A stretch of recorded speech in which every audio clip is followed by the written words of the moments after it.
आज के इस लेक्चर को मैं खास तौर पर एक नए पैटर्न में डिजाइन करके लाया हुआ हूँ। खास मेरा ये कहना है कि आप वीडियो में अगर लगातार बने रहते हैं तो कुछ ऐसे छोटे छोटे कॉन्सेप्ट्स हैं जिनकी चर्चा इस लेक्चर में होने वाली है और जो प्रॉब्लम्स में जनरली यूज किए जाते हैं और ज़रूरी है, क्योंकि कोई भी बातें ऐसी हो जिसकी ज़रूरत अगर हमें प्रॉब्लम सॉल्विंग टिप्स के रूप में पड़ रही है तो उसकी जानकारी पहले से लेना ज़रूरी है। खास करके जब आप न्यूमेरिकल्स पे जाते हैं तो न्यूमेरिकल्स में क्या है, जैसे ही सॉल्व करना शुरू करेंगे वैसे ही कॉन्सेप्ट का अगर लैगिंग चल रहा है, उसका अभाव चल रहा है तो वो सवाल नहीं बनेगा हमसे। कुछ नए कॉन्सेप्ट जिसकी आवश्यकता पड़ने वाली है वो आपको पता नहीं है तो कहाँ से वो सवाल सॉल्व होगा, सवाल ही पैदा नहीं होता है। ये तमाम चीज़ें इस तरफ इशारा करते हैं कि हमें हर तरह से परिपूर्ण होकर के, कंप्लीट होकर के तब जा कर के प्रॉब्लम्स के ऊपर अटैक करना चाहिए ताकि किसी भी तरह की परेशानी उस समय में ना आए। और ये अगर परेशानी एग्ज़ाम हॉल तक पहुंच जाएगा तो फिर तो आप समझ लीजिए क्या होने वाला है। मेरा ये मानना है कि हम अपने तरफ से कोई कमजोरी ना छोड़ें, लगातार अपनी बातों को अपने तरीके से रखते चलें, लेकिन लाइन लेंथ हमारा एकदम बिल्कुल सर्टेन होना चाहिए, फिक्स होना चाहिए, उसमें कोई गड़बड़ी ना हो, तभी जा कर के चीज़ें अच्छे तरीके से सफलता की तरफ बढ़ती है। तो सर्कुलर मोशन में नीट के प्रॉब्लम कुछ हमने करवाए थे लास्ट वीडियो में, और अब जो है नेक्स्ट आज कुछ कॉन्सेप्ट हम सबसे पहले आपको एक चीज़ जो आपसे मैं छुपा कर रखा हुआ था कि सर्कुलर मोशन में यानी रोटेटिंग फ्रेम में भी स्यूडो फोर्स की प्रोबेबिलिटी बनती है, संभावना बनती है। तो आज सबसे पहले मैं आपको वो सिखा देता हूँ कि स्यूडो फोर्स रोटेटिंग फ्रेम में यानी सर्कुलर पाथ पर अगर कोई पार्टिकल मोशन करती है तो हम लोग अब तक यही पढ़ते थे कि net force towards the centre equal to mv²/r। यही हम लोगों ने अब तक सीखा हुआ था कि if a particle moves along circular path of radius r, mass equal to v and mass equal to m and velocity equal to v, then the centripetal force is Fc equal to mv²/r। पर मैंने आपको साथ में ये भी बताया था कि mv²/r is the conditional force of circular motion, और इसको किस व्यवस्था के तहत हम लोग लाते हैं, कौन सा मैकेनिकल सिस्टम है जो ये फोर्स प्रोवाइड करेगा, उसी हिसाब से सर्कुलर मोशन होएगा। तो एक चीज़ तो क्लियर है कि सर्कुलर मोशन का यूनिफॉर्म होना तब पॉसिबल है जब टेंजेंशियल एक्सीलरेशन जीरो हो, तो ऐसे में सेंट्रीपिटल फोर्स का वैल्यू भी कांस्टेंट रहता है मैग्नीट्यूड के मामले में। डायरेक्शन तो खैर फिर भी टुवार्ड्स द सेंटर है, पर हर पोजीशन पर उसकी दिशा अपना बदलती है, वो अलग बात है। क्योंकि यहाँ है तो ये डायरेक्शन में, यहाँ आएगा तो ये डायरेक्शन होगा, यहाँ आएगा तो ये होगा, हर जगह पे आप उसको देख सकते हैं, पर मैग्नीट्यूड mv²/r ही रहेगा, इसीलिए यूनिवर्सली। दूसरी सबसे बड़ी बात, whenever we are going to solve the problems in circular motion, then one line that is most important to note, that net force towards the center always equals to mv²/r। ये अब तक की कहानी है, और अब तक की ही कहानी नहीं है बल्कि हमेशा की कहानी है। लेकिन कभी कभी दूसरे तरीके से भी हमें सवाल को सोचना होता है, तो वो तरीका क्या होगा? तो सीधी सी बात हम कहते हैं, इसको टॉपिक तो ऐसे यूं लेते हैं, Newton's laws in rotating frame. Newton's laws in rotating frame, ये ऐसे इसको बताते हैं हम लोग। बस रोटेटिंग फ्रेम आपको समझना है, या आप ये समझ लीजिए concept of centrifugal force, concept of pseudo force में लाने वाला हूँ। तो स्यूडो फोर्स का जो कॉन्सेप्ट में लाने वाला हूँ, ये स्यूडो फोर्स का कॉन्सेप्ट जो सर्कुलर मोशन में आता है वो आता है एक्चुअली सेंट्रीफ्यूगल फोर्स के नाम से। अब मैं सेंट्रीपिटल फोर्स के ठीक अपोजिट डायरेक्शन में ये अवे फ्रॉम द सेंटर काम करेगा। अभी आपको तुरंत दिख जाएगा। ये 2 मिनट में इसको कर लेते हैं। सपोज कीजिए कि m मास का कोई पार्टिकल है जो सर्कुलर पाथ में मोशन कर रहा है। ये सेंटर है और ये पार्टिकल, ये सपोज कीजिए मेरा x एक्सिस हो गया और ये मेरा y एक्सिस हो गया। एट एनी पोजीशन यहाँ पर मैं पार्टिकल का मेंशन करता हूँ और इस पार्टिकल के साथ ही एक फ्रेम जो एक्सीलरेटेड है। क्यों है एक्सीलरेटेड, ये आपको समझ में आ जानी चाहिए मेरे समझ से अब तक, क्योंकि इस फ्रेम को हमने पार्टिकल के साथ ही जब अटैच कर दिया है तो पार्टिकल तो सर्कुलर मोशन कर रही है। ध्यान से सुनना है, लिखने से कुछ होता नहीं है, समझने से हर चीज होता है। तो पार्टिकल जब सर्कुलर मोशन कर रही है तो सर्कुलर मोशन करने के दौरान ये एक एक्सीलरेशन से तो हमेशा ये अफेक्टेड है और वो है सेंट्रीपिटल एक्सीलरेशन, जिसका नाम है AC। और आपको पता है कि AC का वैल्यू या तो ओमेगा स्क्वायर आर है या V स्क्वायर बाय आर है। ये मैटर नहीं है। ये पार्टिकल आपका सर्कुलर पाथ पे मोशन कर रही है ओमेगा एंगुलर वेलोसिटी से। मैं मान के चलता हूँ omega is the angular velocity of ये सर्कुलर पाथ है आपका। ठीक है, गंभीरता से समझेंगे क्योंकि ये सब ऐसे कॉन्सेप्ट्स हैं जो जनरली आपको कोई बताते नहीं है, सीधा यूज एप्लीकेशन करते हैं, पर ये आता कैसे वो आपको कोई नहीं बताएंगे। तो ये सर्कुलर पाथ है और उस पर ये ओमेगा एंगुलर वेलोसिटी है, m मास पार्टिकल का है। अब अगर मान लेते हैं कि ये एक L लेंथ या R लेंथ के स्ट्रिंग से ये मास अटैच्ड है, ये आपको लाइट स्ट्रिंग है क्योंकि ये लेना जरूरी होगा यहाँ पर। ऐसे ही ये लाइट स्ट्रिंग लिया हमने। तो लाइट स्ट्रिंग अगर आप लेते हैं, इसका लंबाई सपोज करते हैं कि R लेंथ का लेते हैं, तो इसमें क्या होगा, T tension towards the centre काम करेगा। और वही है ना, यहां पर क्या लिखेंगे, tension in the string, tension in the string, ऐसे समझें, tension in the string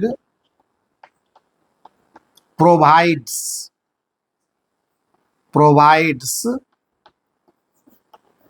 the necessary centripetal force, necessary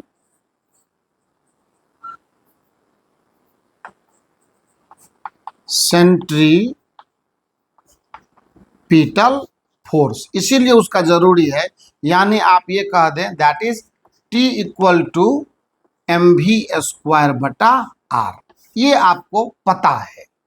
अच्छा, लेकिन सवाल ये उठता है कि यह फ्रेम जो x डैश y डैश, आप चाहे तो यहाँ z डैश भी लगा दे, कोई प्रॉब्लम नहीं है। तो ये जो x dash y dash z dash है वो है एक नॉन इनर्शियल फ्रेम, है ना।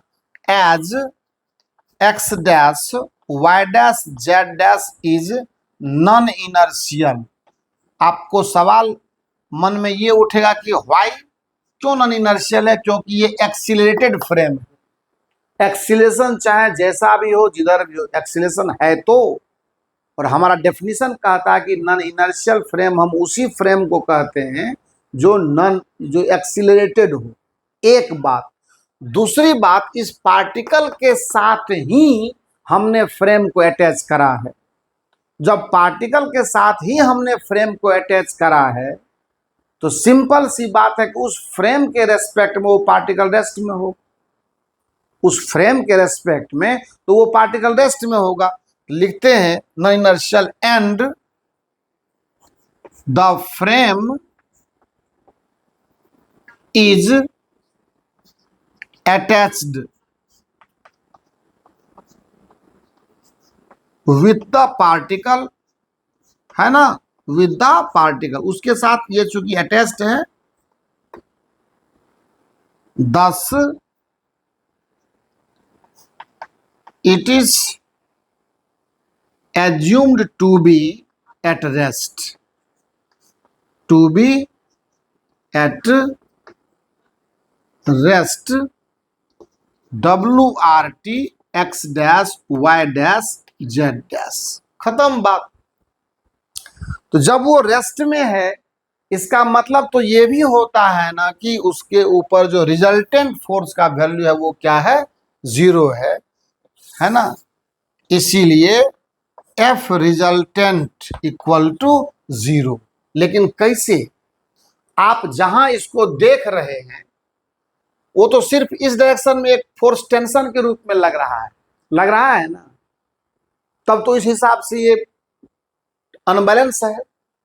इसका मतलब ये हुआ कि इसके ही मैग्नीट्यूड के बराबर इस दिशा में एक फोर्स क्रिएट होगा जिसका नाम होगा स्यूडो फोर्स। और चूंकि T का वैल्यू mv²/r या m⍵²r है, इसीलिए ये फोर्स जो होगा Fs, जिसको मैं स्यूडो बोलता हूं या Fp बोलता हूं, इसका वैल्यू जो होगा वो भी m⍵² के बराबर होगा मैग्नीट्यूड में, and its direction will be radially outward away from the centre, और इसी का नाम है सेंट्रीफ्यूगल फोर्स, है ना, केंद्रापसारी बल, केंद्र से दूर की दिशा में काम करने वाला। तो जब तक सर्कुलर मोशन होता रहता है पार्टिकल का, तब तक ये स्यूडो फोर्स ऑलरेडी जनरेट होता रहता है। आपको तो ये पता है ना कि नॉन इनर्शियल फ्रेम के चलते अगर किसी सिस्टम पर स्यूडो फोर्स काम कर रहा है, तो जब तक नॉन इनर्शियल फ्रेम, है ना, स्ट्रक्चर में रहेगा, पिक्चर में रहेगा, तब तक वो फोर्स लगता रहेगा। जैसे ही non inertial behaviour of the frame short out होगा, वो फोर्स ऑटोमेटिकली समाप्त हो जाएगा। इसीलिए इसका नाम पड़ गया है स्यूडो फोर्स, है ना। F resultant 0, 10 m⍵²r will act away, है ना, from the centre, away from the centre and called centrifugal force. बस यही आपको ध्यान में रखना था, सेंट्रीफ्यूगल फोर्स। अब मैं सारी चीजें आपको बताता हूं। मैंने एक दिन एग्जाम्पल दिया था कि आप गाड़ी के गेट अंदर बैठे हैं, गेट आपका लॉक नहीं हुआ है, और आप अगर गाड़ी लेफ्ट टर्न लेती है तो आपका गेट राइट खुलेगा, अवे फ्रॉम द सेंटर खुलेगा। तो कौन खोलता है उस गेट को? यही स्यूडो फोर्स खोलता है, जिसका एग्जैक्ट वैल्यू सेंट्रीपिटल के ही बराबर होता है। But centripetal towards the centre काम करने वाला फोर्स है, और centrifugal away from the centre काम करने वाला फोर्स है, and known as the pseudo force away from the centre, and magnitude always equals to the magnitude of centripetal force. तो ये एक अहम चीज थी बात जो हम आपको समझाना चाह रहे थे। तो इसको आप फटाफट से अपने नोटबुक में इसको लाने की कोशिश कीजिए, क्योंकि ये बहुत महत्वपूर्ण है करियर पॉइंट ऑफ व्यू से, कि आप जब तक इसको सही तरीके से समझोगे नहीं, जब तक इसको सही तरीके से इम्प्लीमेंट दोगे नहीं, तब तक आपका कल्याण होगा नहीं। तो इसको आप पॉज करके नोट कर लेंगे। तो न्यूटन्स लॉ किस तरह से रोटेटिंग फ्रेम में काम करता है, कैसे सेंट्रीफ्यूगल फोर्स जन्म लेता है, ये बातें मैंने बड़ी ही कुशलता से आपको सिखा ली है। और जब अप्लाई करने का समय आएगा तो ज़रूर हम इसको अप्लाई करके भी आपको दिखाएंगे। और अगर दिखाना चाहते तो अभी दिखा सकते हैं, कोई बड़ी बात नहीं। सपोज कीजिए कि मैं ये कहूँ कि किसी टेबल पर एक छोटा सा मैं क्वेश्चन उठाता हूँ। सपोज कीजिए कि टेबल पर हमने एक ऐसे पुल्ली रख दिया, और इस पुल्ली से दो मास मैं इस तरह से अटैच करके रखता हूं, एक का वैल्यू मैं m लेता हूं और दूसरे की वैल्यू मैं 2m लेता हूं। अच्छे से समझ में आ जाएगा। और इस पूरे सिस्टम को मैं ये सपोज कीजिए कि जिस फ्रेम या जिस टेबल पर मैंने इसको सेटिंग कर रखा है, उस टेबल को मैं एक फ्रेम मानते हुए इस टेबल को ही किसी फिक्स्ड पोजीशन के अबाउट में ओमेगा एंगुलर वेलोसिटी से घुमा देता हूं। और ऐसे मान लीजिए ना कि इस तरह से है हमारे पास, यहाँ पर मेरा सेंटर है और मैंने इसको ओमेगा एंगुलर वेलोसिटी से हमने कर दिया। और ये छोटा सिस्टम है, almost assume to be the fix radius and that is l मान लेते हैं, एल रेडियस मान लेते हैं कि एल रेडियस के अबाउट मैं इस पूरे सिस्टम को घुमा देता हूँ। सवाल बनना बात की बात है, पर आप समझिए चीज़ों को मैं कैसे अप्लाई कर पा रहा हूँ। स्ट्रिंग लाइट है, इनएक्सटेंसेबल है, दोनों मास का डिफरेंस आप देख ही रहे हो। अब जैसे ही मैं इसको ओमेगा एंगुलर वेलोसिटी से रोटेट करवाऊंगा, मान लो हॉरिजॉन्टल प्लेन में मैं रोटेट करवा रहा हूँ, समथिंग रेडियस जो एल हमने माना वो मान लिया। अब तो टेंशन इसके ऊपर क्या काम करेगा आपको पता है। अब तो न्यूटन लॉ पढ़े हुए हम लोग, तो ये सब चीज़ हमारे लिए कॉमन मैटर है। हमको ये पूछा जाता है कि आप बता दीजिए कि इनके एक्सीलरेशंस क्या होंगे, m और 2m की। ये तो पता है कि दोनों का सेम ही रहेगा, क्योंकि कनेक्टेड बॉडी मोशन वाली बात है। यानी आप ऐसे समझो कि टेबल पर ऐसे सिस्टम लगा दिया मैंने, टेबल को ऐसे रोटेट करवा रहा हूँ मैं, तो छिटकेगा और ये दोनों पर लगेगा फोर्स। इस पर भी फोर्स कितना लगेगा। अब देखिए इसका मास m है, तो m ओमेगा स्क्वायर l, ये आपका वही सेंट्रीफ्यूगल फोर्स है जिसकी मैं अभी जस्ट चर्चा किया हुआ हूँ। सेंट्रीफ्यूगल फोर्स है away from the centre, away from the centre. और इसके ऊपर जो फोर्स लगेगा वो लगेगा 2m ओमेगा स्क्वायर l, ये भी सेंट्रीफ्यूगल फोर्स है। लगा कि नहीं लगा, सेंटर से दूर की दिशा में लगा। अब कुछ है ही नहीं। आपको सर mg कहाँ गया, तो पक्का mg है। आप देख लीजिए यहाँ पर, ये टेबल पर है रखा हुआ मास आपका, ऐसे है, नीचे इस पर mg काम कर रहा है, ऊपर इस पर नॉर्मल काम कर रहा है, इधर की तरफ इस पर टेंशन है और इधर की तरफ इस पर m ओमेगा स्क्वायर l लग रहा है। अगर मैं m की बात करूं, इसकी बात करूं तो, है ना, आ गया। क्योंकि टेबल पर तो ब्लॉक है, वो तो स्लिप करेगा, इधर करेगा, इस डायरेक्शन में तो कोई मोशन है नहीं। तो mg और जो नॉर्मल है वो आपके मोशन में सिर्फ दिखने के लिए है, एक्टिविटी में उसका कोई वो रिजल्टेंट जीरो बता रहा, चूंकि टेबल पर सिस्टम है तो मोशन में ये आएगा। अब मान लेते हैं कि फॉर द टाइम बीइंग कि ये इधर की तरफ आता है ए एक्सीलरेशन से, तो ये इधर से भी जाएगा ए एक्सीलरेशन से। अब इक्वेशन ऑफ मोशन लिख देते हैं, वो उधर जा रहा है तो लिखेंगे t minus m omega square l equal to m into A, ये पहला इक्वेशन हो गया ना। और एक है आपको n बराबर mg, ये दूसरा इक्वेशन है। ठीक उसी तरह से इसके लिए भी फोर्स डायग्राम हम बना सकते हैं। ये मान लेते हैं ऐसे हमने 2m बना लिया, फिर नीचे की तरफ इसका 2m इंटू जी होगा, ऊपर की तरफ नॉर्मल मान लेते हैं n1 हो गया, इधर की तरफ टेंशन t है और इधर की तरफ है 2m ओमेगा स्क्वायर l हो गया। अब इसमें क्या लिखेंगे, इसमें लिखेंगे n1, इसमें लिखेंगे n1 बराबर 2mg, तीसरा equation, and the fourth one will be, इसका इधर की तरफ आपने दिखाया हुआ है तो लिखेंगे कौन सा, 2m omega square l minus T equal to 2m into A, चौथा equation. So we will just cancel 2 number and 3 number equation, and by solving 1 and 4th हम आंसर ला सकते हैं। कैसे लाएंगे, तो t minus m omega square l equal to हमारे पास ma है और 2m omega square l minus T equal to हमारे पास 2ma है। देखिए ऐड करने पर t उड़ जाएगा, इससे घट जाएगा, कितना बचेगा, so m omega square l equal to 3ma, m से m मर गया, सो a का वैल्यू हो गया ओमेगा स्क्वायर l अपॉन 3। कितनी आसानी से सवाल को हमने, बड़े सवाल को सॉल्व करा है। आपको जितना आसान, अभी ये सॉल्व हो गया तो आपको बड़ी आसान लगता है, ऐसा होना भी चाहिए।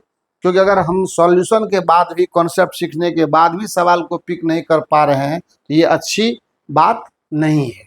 तो ये तरह से, इस तरह से बहुत सारे सवाल पर अप्लाई कर सकते हैं। अभी तो इसका दौर स्टार्ट ही हुआ, बहुत चीज़ आप देखेंगे और बहुत महत्वपूर्ण चीज़ को हम लोग रख चुके हैं अपने पास में। अब आइए थोड़ा हम आज आपको डेथ वेल एंड रोटर जो होता है, वो जो घुमाता है उसको, तो नया कॉन्सेप्ट उठाते हैं। डेथ वेल, सबसे पहले आपने डेथ वेल, इसी को कहा जाता है मौत का कुआं। मेला में खूब आप लोग मजा लिए होंगे, लेकिन कभी आपने नहीं सोचा कि जो ये खेल मुझे दिखा रहा है वो खेल कितना खतरनाक खेल रहा है कि अगर जरा सी चूक हुई तो वो अपने जान से हाथ धो बैठेगा। इसीलिए नाम ही पड़ा है उसका मौत का कुआं। कैसा होता है ये? जनरली ऐसा होता है, आपने अक्सर देखा होगा कि डेथ वेल जो है सीधा नहीं रहता, बिल्कुल इस तरह से सीधा नहीं रहता, बल्कि थोड़ा सा इसमें कर्व किया हुआ रहता है। इसका वजह है, आपको बता देते हैं, सब कुछ क्लियर समझ में आ जाएगा। ये मान लेते हैं डेथ वेल है। अब ये मिट्टी में इधर अपना जो भी है फिक्स किया हुआ, इससे मैटर हमारा निकल, यहाँ पर ग्राउंड है। लेकिन एक चीज जो हमें याद रखना चाहिए कि डेथ वेल की जो संरचना, जो कंस्ट्रक्शन इसका क्या हुआ रहता है, आप अगर ध्यान से देखे होंगे तो ये बिल्कुल एक सिलिंड्रिकल और गिलास समझिए तो गिलास क्या होता है, एक तरह का सिलेंडर भी है लेकिन बदलती हुई रेडियस वाला है, नीचे कम और धीरे धीरे। पर हर स्टेप पर अगर मान लेते हैं कि कोई साइकिलिस्ट या कोई भी मोटरसाइकिलिस्ट या कोई भी पार्टिकल इस लेवल पर रोटेशन कर रहा है, तो आप समझ लीजिए कि उसका सर्कुलर ट्रैक ये वाला है और यहाँ पर उसका सेंटर O1 क्रिएट हो रहा है। ये नहीं देखना है कि नीचे कुछ होगा, जहां है वहीं पर उसका सेंटर क्रिएट हो रहा है और उसी के हिसाब से इसकी वेलोसिटी भी तय की जा रही है। इसकी वेलोसिटी भी तय की जा रही है, उसमें कोई रॉकेट साइंस नहीं है, पर वो वेलोसिटी तय क्यों की जा रही है इस बात का भी एहसास आपको एकदम तुरंत होगा, अभी के अभी। एक बात। दूसरी बात, इस कंडीशन में आप 100% एश्योर रहें कि यहाँ पे ये सरफेस रफ होगा, क्योंकि फ्रिक्शन के बगैर हम इसको नहीं मेंटेन कर सकते। अब आपको मैं इसका एक मैकेनिज्म यहाँ दिखा देता हूँ और इसी से हर चीज़ें समझ में आपको आ जाएगी। बात देखा जाए, मैं एक अब यहाँ पे थोड़ा सा इसका मैथमेटिक्स कर रहा हूँ, ध्यान से देखेंगे कि जब कोई पार्टिकल सर्कुलर पाथ पर मौत के कुआं में, कोई मोटरसाइकिलिस्ट हो या 4 व्हीलर भी लोग या जिस किसी भी चीज़ को, साइकिल को दौड़ा रहा हो, तो वो अपना टोटल वेट पहले देख ले उसका, और जिस व्हीकल को, वो जिस गाड़ी को चला रहा है उसका वेट देख ले। और ये इतना ज़्यादा भी मान लेते हैं कर्व नहीं होता, बिल्कुल स्लाइट कर्व रहता है, ताकि चीज़ें मैथमेटिकली सही ढंग से, मान लो ये mg नीचे काम करेगा अगर इसका मास m है। एक दूसरी बात कि इसका जो रेडियस है, उस रेडियस के हिसाब से मान लीजिए सेंटर, सपोज कीजिए O2 सेंटर है, R इज द रेडियस। उस लेवल पर हर जगह बदलेगा, यहाँ है तो यहाँ का ये रेडियस होगा, जिस लेवल पर जाएगा उस लेवल पर उसका एक अपना अलग सर्कल डिजाइन होगा। आप जनरली देखते होंगे कि वो हर हमेशा जब गाड़ी को चढ़ाता है तो हर जगह पर उसका एक रेंज तैयार किया हुआ रहता है, जो आपको इस चीज़ का एहसास नहीं होगा, क्योंकि वो कैलकुलेशन वो जानता है। उसकी गाड़ी का इंजन पूरा अप टू डेट रहता है, ब्रेक क्लच ये सब पूरा अप टू डेट रहता है। उसे पता है कि मैं अगर इस कैप्चा में हूँ, अगर मैं इस लेवल में हूँ, इस लेवल में मुझे अपने गाड़ी की वेलोसिटी कितनी रखनी है। अभी आपको तुरंत सब समझ में आ जाएगा, खाली देखते चलिए आप। अब यहाँ पर जब सपोज करते हैं कि ये v वेलोसिटी से घूमना शुरू कर रहा है उस लेवल पर, या V2 या कुछ भी v मान लेते हैं, यहाँ पर लेते इसको मान लेते हैं V2 मान लेते हैं, तो V2 वेलोसिटी अगर यहाँ मेंटेन करना उसकी मजबूरी है, तो इस V2 के चलते जो net force towards this centre उसको मिलना चाहिए और मिलेगा भी। क्योंकि सर्कुलर मोशन कर रहा है तो सेंट्रीपिटल फोर्स तो चाहिए। वह सेंट्रीपिटल फोर्स उसको नॉर्मल रिएक्शन से मिल रहा है, जो इस वाल के द्वारा दिया जा रहा है। ये डेथ वेल का वाल है, दीवार के द्वारा दिया जा रहा है, पर ये क्रिएट कैसे होता है, ये तो रिएक्शन है। अब यहाँ पे पूरा क्लियर आपको समझ में आएगा कि स्यूडो फोर्स दिखना चाहिए।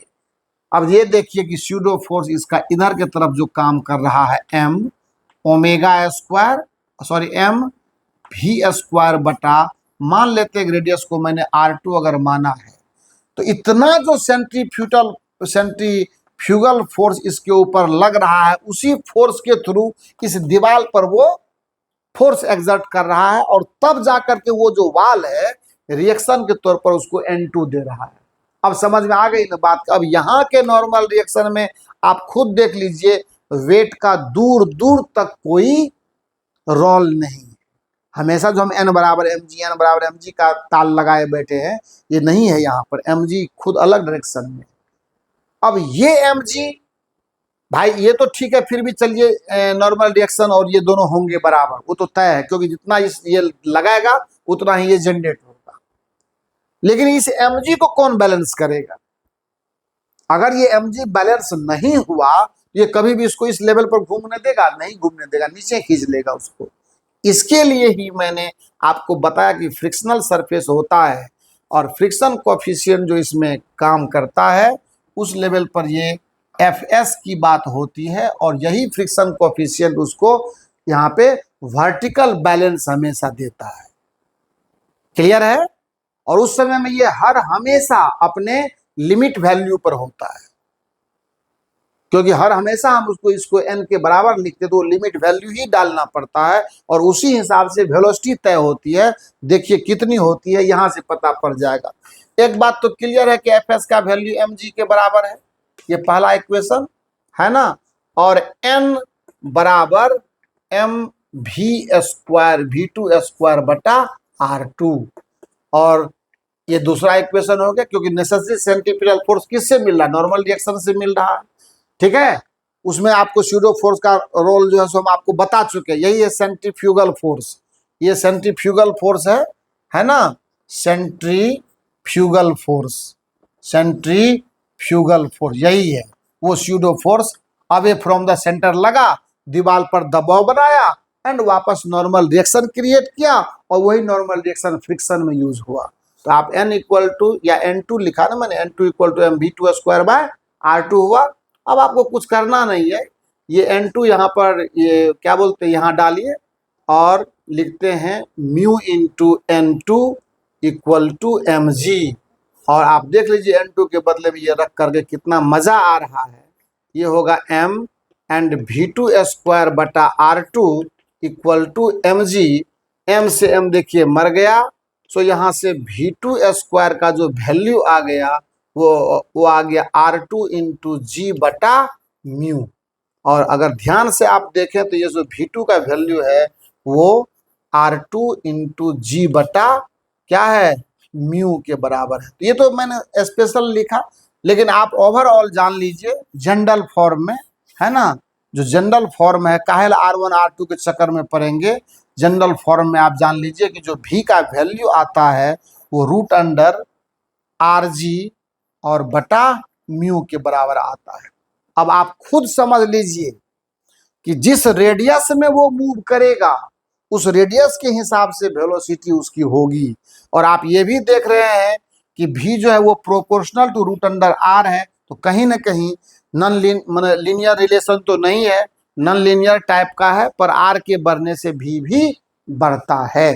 तो जैसे जैसे डेथ वेल में वो जो आपका प्लेयर है जो आपको वो खेल दिखा रहा है, जैसे जैसे वो अपर लेवल में जाता है, रेडियस बढ़ता चला जाता है, उस हिसाब से उसको पता है कि इस रेडियस पर ये वेलोसिटी, इस रेडियस पर ये वेलोसिटी, और अपने बाइक के मीटर में उतनी स्पीड वो जैसे ही डालता है, इस लेयर में वो रन करने के लिए कैपेबल हो जाता है। और यही है डेथ वेल का कॉन्सेप्ट, मौत के कुआं का कॉन्सेप्ट। जिस लेवल में जाए, यहाँ जाए तो यहाँ का रेडियस है, यहाँ की वेलोसिटी होगी, साथ में आपके पास में हथियार है ही, उससे आराम से पता पड़ेगा कि कौन सा वेलोसिटी वहां हमको मेंटेन करनी है। अब इसी से बिल्कुल जुड़ा हुआ कॉन्सेप्ट है रोटोर। अब रोटोर क्या होता है, आपने वो धान का चूड़ा बनाने वाला मशीन देखा होगा, वहां पर भी वो एक तरह से वही है, लेकिन उसका साइज थोड़ा सा छोटा रहता है और उससे बड़े बड़े साइज के होते हैं। तो उसकी चर्चा भी, दोनों का सेम कॉन्सेप्ट है। अंतर दोनों में क्या है ये भी आपको भी पता पड़ जाएगा कि डेथ वेल में और रोटर में क्या अंतर है, आपको पता चल जाएगा। अगर मैं रोटर की बात करता हूं, ROTOR रोटर की बात करता हूं, तो रोटर में क्या होता है, यही घूमता है ना, यही घूमता है रोटर में। और डेथ वेल में क्या होता है, आदमी घूमता है, गाड़ी घूमती है, और इसमें कौन घूमता है, इसमें आपको यही घूमता है, यही जो आपका है ना ये सिस्टम, यही रोटर ही घूमता है। और यहाँ पर अगर कोई आदमी इसमें सटा हुआ है तो कैसे सटा हुआ रह जाता है, ये भी समझने वाली बात, यही फर्क है दोनों में। इसमें क्या होता है, इसी को घूमना है, और डेथ वेल में क्या होता है, ये इस स्टेशनरी है और इसमें चीजें घूम रही है, जो भी इसका प्लेयर है, जो भी मौत का कुआं दिखाता है वो घूम रहा है। इसमें आप नहीं घूमते हैं, सिर्फ कौन घूमता है, ये रोटर ही घूमता है। कॉन्सेप्ट सेम है, 100% सेम है। अगर आपका मास m है, रेडियस सपोज कीजिए r है, तो नीचे आपका mg काम करेगा। नॉर्मल रिएक्शन आपको उसी सेंट्रीफ्यूगल फोर्स से मिलने वाला है जो m ओमेगा स्क्वायर r से आया है आपके पास, और उसी नॉर्मल रिएक्शन के थ्रू जो आपको फ्रिक्शन मिलेगा, तो सेम एक्सप्रेशन आता है Fs इक्वल टू आपको mg के पहला इक्वेशन, और n इक्वल टू मिल गया m ओमेगा स्क्वायर r के, या आप कह सकते हैं m v स्क्वायर बटा r के। ये दूसरा इक्वेशन हो गया, पहला और दूसरा से क्या होगा, इसीलिए म्यू, अब फ्रिक्शन कोफिशिएंट अगर म्यू है ना, तो mu into n equal to mg हो गया। यहाँ से देख लीजिए ना आप, mg हो गया, और यहाँ से म्यू इंटू n के बदले में आप mv स्क्वायर बाय r रख दें, जो mg के बराबर हुआ, m से m मर गया, और जो वैल्यू आ जाएगा आपका वो कितना आएगा आप खुद देख लीजिए। यहाँ से v स्क्वायर का वैल्यू फिर से rg और बटा म्यू, यानी v का value same expression, no any difference you can get, है ना, आपके पास कोई अंतर नहीं आप देख सकते हैं। बस फर्क यही था, इसमें ये सिस्टम घूमता था, आप सट जाते थे उसमें, है ना। और इसके बहुत सारे एग्जाम्पल हैं भाई साहब, एग्जाम्पल की कोई कमी नहीं है। आपको मैं बता दूं, आपको कुछ समझ में नहीं आए तो वो कटोरा ले लीजिए और उसमें एगो सिक्का गुल्ली कुछ भी ले लीजिए और उसको तेज से आप घुमाइए, तो पता पड़ेगा कि आप वहाँ पे वो जो क्या बोलते हैं उसको, जस्ट लाइक वो किसके तरह काम करेगा, आप वो घूम रहा तो वो डेथ वेल की तरह काम करेगा। और आपने देखा होगा कि जैसे मान लो कि चूड़ा वगैरह जो बनवाने जाते हैं मशीन पर हम लोग, तो वो पूरा एक जो है सो चाक घूमते रहता है, घूमता है ना चाक, वो जो चाक घूमता है, और जब धान डालते हैं तो वो क्या होता है, उसमें जाकर के सट जाता है। जबकि अगर मैं एक वर्टिकल वाल में कोई चीज को ला करके यहाँ रखूँ तो ये कभी नहीं सटेगा, नीचे गिर जाएगा, पर वहाँ पे वो सटा रहता है। इसी एक्टिविटी की वजह से, इसी सर्कुलर मोशन की वजह से ये सारी प्रक्रियाएं वहाँ होती है। तो रोटर में भी आपने अच्छे तरीके से देख लिया, तो डेथ वेल भी देखा हम लोगों ने, रोटर देखा, डेथ वेल देखा, रोटेटिंग फ्रेम में कैसे न्यूटन्स लॉ काम करता है उसको भी हम लोगों ने देखा। और इसके बाद अब बारी आती है बहुत ही खूबसूरत चीज़ है, और वो खूबसूरत चीज़ क्या है मैं आपको ज़रूर बताऊं, radius of curvature. Radius of curvature ये क्या होता है, मैंने बोला था एक दिन आपको, जब कभी भी रेडियस ऑफ कर्वेचर का जो कॉन्सेप्ट है, ये छोटा छोटा आज बीमारी था मेरे मन में आया, मैं सबको दूर ही कर दूं, क्योंकि रेडियस ऑफ कर्वेचर है ना, तो रेडियस ऑफ कर्वेचर जो है, इस रेडियस ऑफ कर्वेचर को हम लोग कैसे समझते हैं, आपको एक बात मैं बताऊं कि अगर ये कंप्लीटली सर्कुलर ट्रैक का रेडियस होता तो ये कॉन्सेप्ट और ये जो लाइन लिखा गया है वो आता ही नहीं। अब मैं आपको जरूर चर्चा कर दूं इस बात की चर्चा करना लाजिमी बनता है। आप देखिए ये एक्स एक्सिस है मान लो और ये वाई एक्सिस है। सपोज करो एक m मास के पार्टिकल को हमने यहाँ से प्रोजेक्ट कर दिया एनी वेलोसिटी u दे करके एंड हॉरिजॉन्टल से इसका एंगल हमने थीटा देखा। आपको तो मालूम है ना कि इसका जो ट्रैक बनेगा वो पाराबोलिक होगा, ये हम जानते हैं आज के डेट में। ये कैसा होता है? पाराबोलिक होता है। अच्छी बात है। तो ये सर्कल तो नहीं हुआ, लेकिन अगर मैं ये कहूं कि कुछ समय के लिए मैं अगर इसके मिडिल पॉइंट पर मैं एक सेंटर का इमेजिनेशन करूं और जब पार्टिकल अपने टॉप पर हुआ करता है तो उस समय में इस पैराबोलिक पाथ का एक छोटा सा सेगमेंट, क्योंकि हर कोई कर्वेचर किसी न किसी सर्कुलर आर्क का ही पार्ट है। अगर छोटे छोटे टुकड़े में मैं बांट करके दिखाऊं तो हर छोटा टुकड़ा उसका किसी न किसी सर्कुलर आर्क का ही हिस्सा होता है। कोई सा ले लीजिए आप, कोई सा ले लीजिए, किधर सेंटर पड़ेगा, इधर पड़ेगा, उधर पड़ेगा। मान लेते हैं कि मैं अगर इस तरह का कर्वेचर, इस तरह कर्वेचर की बात करूं, कोई दिक्कत नहीं है। इतने वाले हिस्से को सर्कुलर पार्ट आप मान सकते हैं, इतने वाले हिस्से को सर्कुलर पार्ट आप मान सकते हैं। हो सकता है इसका रेडियस सेंटर कहीं इधर पड़ेगा, हो सकता है इस हिस्से को काटेंगे इसका सेंटर कहीं इधर पड़ेगा, वो अलग बात है।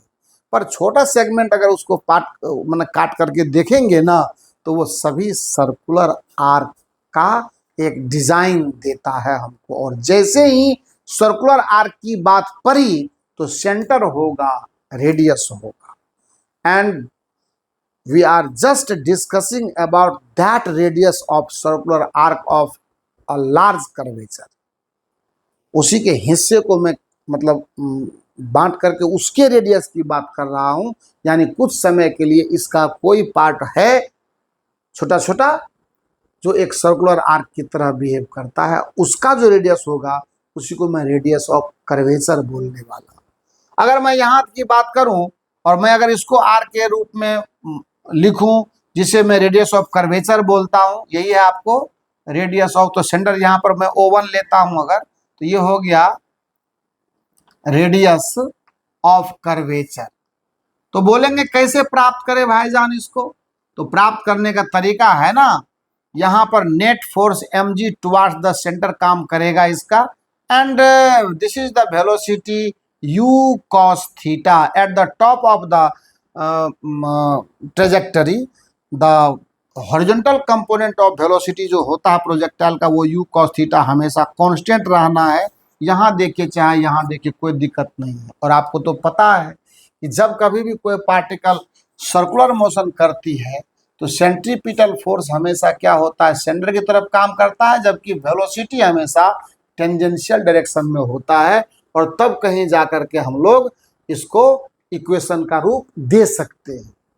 तो अगर कुछ भी है एफ सी इक्वल टू जो आप mv²/r लिखते हैं, तो ये वही वाली बात है जो मैं यहाँ चर्चा करने वाला। So net force toward the centre mg है। और इसके लिए क्या करेंगे? यहाँ लिखेंगे mg इक्वल टू mv²/r। हो तो गया काम हमारा। और v का वैल्यू क्या? u cos थीटा है ना, तो लिखेंगे और mg equal to m/r into u² cos² theta. So m से m खत्म हो गया तो r का वैल्यू आपके सामने है, rc बोल देते हैं इसको। ये हो जाएगा कितना? तो u² cos² थीटा बटा g, है ना। यही है रेडियस ऑफ कर्वेचर का वैल्यू। लेकिन ये किसी स्पेशल पोजीशन पर आ गया, ये किसी स्पेशल पोजीशन पर यानी टॉप ऑफ द ट्रेजेक्टरी पर हमने बात की। लेकिन क्या जरूरी है कि हमेशा प्रोजेक्टाइल जो है आपका वो टॉप ऑफ द ट्रेजेक्टरी पर ही हो? किसी दूसरे एंगल पर भी तो हो सकता है। तो कोई शर्माने और घबराने की जरूरत नहीं है। दूसरा पर होगा तो उसको भी हम लोग बखूबी सॉल्व करेंगे, उसमें भी कोई तकलीफ वाली बात नहीं है। वो भी होगा, बड़े ही शौक से होगा, बड़े ही आराम से होगा। उसकी भी चर्चा कर लेते हैं। दूसरा एक डायग्राम लेते हैं और दूसरा एक डायग्राम लेकर के बढ़िया समझते हैं। मैटर क्या है वो जान लीजिए कि अगर ये पार्टिकल, ये जो प्रोजेक्टाइल है अभी अपने टॉप पोजीशन पर ट्रेजेक्टरी में है, तो यहां रेडियस ऑफ कर्वेचर को इस तरह से ये वैल्यू लेकर के मैं क्लियर कर सकता हूं, कहीं से कोई दिक्कत वाली बात है ना नहीं है। U square cos square theta upon g is the value of radius of curvature. कभी आप ये मत समझ लेना ये मैक्सिमम हाइट का फॉर्मूला, वो अलग चीज है, ये अलग चीज है। कभी इसमें उस लफड़े में नहीं पड़िएगा। अगर दोनों सेम होता तो कोई दिक्कत ही नहीं था, लेकिन ऐसी कोई बात नहीं है। अगर मैं आपको ये बोलूं कि इसी कंडीशन में आपका वही प्रोजेक्टाइल है, कोई नया नहीं है, लेकिन अभी क्या किया आपने, इसे क्या कर दिया, टॉप पर नहीं रख कर किसी दूसरे पोजीशन पर इमेजिन कर लिया। सपोज कीजिए कि ये मैं इसको इस तरह से यहां देख पा रहा हूं, ये एक्स है और ये वाई है, ये प्रोजेक्टाइल है हमारा, हमने ऐसे प्रोजेक्ट करा इसको, और मैं कहीं यहां देख रहा हूं। सपोज कीजिए ये हमारा टॉप व्यू है और मैं कहीं यहाँ इसको ऑब्जर्व कर रहा हूँ। जब यहाँ ऑब्जर्व कर रहा हूँ तो सेंटर तो मैं कहीं एक ही जगह पर मेंशन करूंगा। इस कंडीशन में ये चीजें होती है। ये एंगल अगर थीटा है, इसका और बहुत सारा मामला है, ये एंगल अगर थीटा है, ये अगर यू है, तो एक्चुअली यहाँ पर जो वेलोसिटी की दिशा होगी वो तो इधर होगी, तो ये वेलोसिटी निकाल करके देना पड़ेगा हमको। और अगर मान लेते हैं कि मैं यहाँ mg मेंशन कर रहा हूँ वर्टिकली डाउनवर्ड, तो टुवार्ड्स द सेंटर अपन को फोर्स चाहिए ना, तभी तो उसको सर्कुलर मोशन का रूप दे सकेंगे। तब मान लेते हैं अगर ये एंगल θ1 है, कुछ भी जैसे पाएंगे वैसे बनाएंगे, कोई दिक्कत नहीं है। अगर θ1 है, θ1 की वैल्यू ला करके दे सकते हैं हम। और ये अब क्या करेंगे, इस भी का वैल्यू कैसे निकालें हम, बहुत दो तरीका है। या तो मुझे सवाल में θ1 अगर अवेलेबल किया हुआ रहेगा तो मुझे कोई टेंशन ही नहीं है, तब मैं सीधा इसको लिख पाऊंगा क्या, इसको मैं mg और cos θ1 लिखूंगा और इस भी का वैल्यू बड़े आराम से मैं ले पाऊंगा। कैसे लाऊंगा आप खुद देख लीजिए मैं कैसे लाता हूं इसको। पहली दफा तो बात हमें ये देखना पड़ेगा कि ये वैल्यू होगा कितना। अगर मैंने ये एंगल मैंने θ1 बताया है तो ये एंगल कितना होगा ये अपन को पता होना चाहिए। तो कितना होगा वो देख लेते हैं। अगर ये एंगल θ1 है हमारा तो ये होगा हमारा कितना, 90 माइनस θ1, क्योंकि ये और ये भी तो 90 डिग्री पर है, ये हॉरिजॉन्टल ये वर्टिकल है। फिर इस पर ये भी परपेंडिकुलर होगा, तो ये अगर θ1 है तो ये 90 माइनस θ1 होगा, तो ये भी क्या हो जाएगा, θ1 हो जाएगा। कोई दिक्कत नहीं है, ज्योमेट्री अपन के पास है, सेट करेंगे आंसर आएगा। हमें भी चाहिए ना, आराम से भी निकालिए ना, क्योंकि हॉरिजॉन्टल कंपोनेंट जो आपको u cos थीटा है ये तो चेंज होगा नहीं, और इधर से भी का भी हॉरिजॉन्टल कंपोनेंट उठा रहे तो कितना होने वाला है, लिखेंगे v cos θ1 बराबर u cos थीटा। यहीं से एक लाइन में हमारा v आ गया जो u cos theta upon cos θ1 आ गया। बस अब कुछ दिक्कत ही नहीं है। mg का कंपोनेंट होगा तो आप लिखिए टुवर्ड द सेंटर, तो mg cos θ1 equal to mv square बटा rc। देखिए आ गया इक्वेशन हमारा, इसीलिए सीधी सी बात है m हमारा चला जाएगा और हमको rc चाहिए, रेडियस ऑफ कर्वेचर। तो rc का वैल्यू हो जाएगा कितना, v स्क्वायर का वैल्यू कितना ये देख लीजिए, u cos थीटा बटा cos θ1 इसका होल स्क्वायर और बटा कितना हो जाएगा, ये इधर आएगा तो g cos θ1। बस यहां से rc का वैल्यू स्पष्ट रूप से अब देखिए u square cos square theta divided by g and cos cube θ1, ये भी है हमारे पास। और भी रास्ता है दूसरा भी, अगर टाइम फ्रेम में ला करके time of any time t पर अगर मुझे कहा जाए कि पार्टिकल यहाँ पर है तो t टाइम पर इसका रेडियस ऑफ कर्वेचर कितना डिजाइन होगा, तो वो भी होगा हमारा। टाइम के साथ अगर लेंगे तो है ना, in terms of time, in terms of अगर मुझे टाइम जाना पड़ेगा, बस इस सब चीज का थोड़ा कद्र कीजिएगा, है ना, in terms of time T, तो कोई दिक्कत नहीं है। हमको तो करना क्या, हमको तो ओनली v का वैल्यू चाहिए ना, तो vx का वैल्यू होगा हमारे पास u cos थीटा, लेकिन vy का जो वैल्यू होगा वो होगा, चूंकि वर्टिकल कंपोनेंट पर आप उतर चुके हैं, तो ये u sin थीटा है ना, तो ये और g का डायरेक्शन तो नीचे रहता ही है, ये हो जाएगा, कितना ध्यान से सुनेंगे तो ये होगा u sin theta minus G T.